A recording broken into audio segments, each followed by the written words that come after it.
कानपुर के बिकरू में हुए शूटआउट के मुख्य आरोपी विकास दुबे को घटना के 6 दिन बाद गुरुवार सुबह नाटकीय ढंग से उज्जैन से गिरफ्तार कर लिया गया। वह महाकाल मंदिर में दर्शन के लिए पहुंचा था। मीडिया रिपोर्ट्स के मुताबिक अभी उससे पुलिस सेंटर में पूछताछ की जा रही थी। थोड़ी देर में विकास को कोर्ट में पेश किया गया और कोर्ट की सुरक्षा बढ़ा दी गई।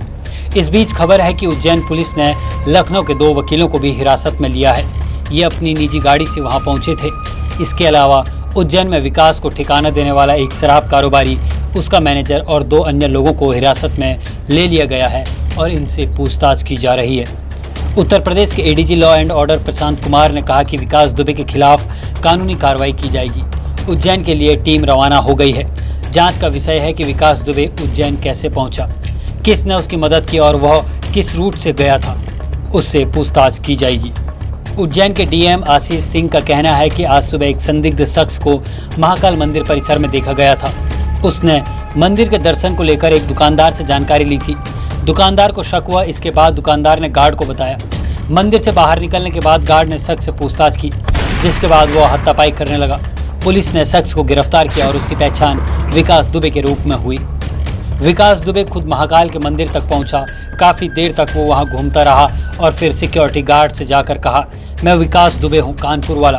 विकास दुबे उज्जैन की सड़क पर चिल्लाता रहा, कहता रहा कि मैं विकास दुबे हूं, कानपुर वाला।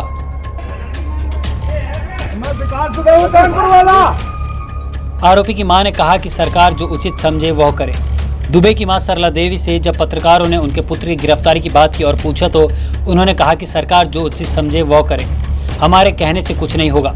मां ने कहा कि इतनी बड़ी सरकार है, इस टाइम वह बीजेपी में नहीं है, वह सपा में है इस वक्त। जब उनसे खासकर पूछा गया कि उनका बेटा किस पार्टी में है तो उन्होंने साफ साफ कहा कि इस वक्त वह समाजवादी पार्टी में है। चौबेपुर के बिकरू गांव में हुए एनकाउंटर में तत्कालीन चौबेपुर एसओ विनय तिवारी और हल्का इंचार्ज दरोगा के शर्मा की गद्दारी पर मुहर लग गई है।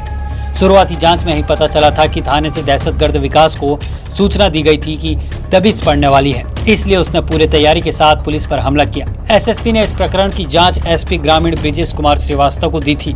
जांच में पता चला कि एसओ और दरोगा ने गद्दारी की, दबिश की सूचना विकास को दी और फिर भाग निकले। हमला होने से कुछ मिनट पहले तक एसओ वहां मौजूद रहा था, फिर वहां से भाग निकला। दोनों पुलिसकर्मियों को बर्खास्त किया जाएगा। बर्खास्तगी की प्रक्रिया शुरू कर दी गई है। इन सभी के खाते सीज कराए गए हैं, मोबाइल जब्त है, उनकी जांच की जा रही है। सीडीआर समेत मोबाइल से कई अहम सबूत पुलिस के हाथ लगे हैं। थानेदार विनय तिवारी और दरोगा के शर्मा विकास के पैर छूते थे। संरक्षण देने के लिए हर महीने मोटी रकम इन दोनों के पास पहुंचती थी। दोनों पुलिसकर्मी दहशतगर्द की रोटी और बोटी पर पल रहे थे, एक तरह से उनकी गुलामी कर रहे थे। लेकिन आखिरकार आज सुबह कुख्यात अपराधी विकास दुबे को उज्जैन के महाकाल मंदिर से गिरफ्तार कर लिया गया।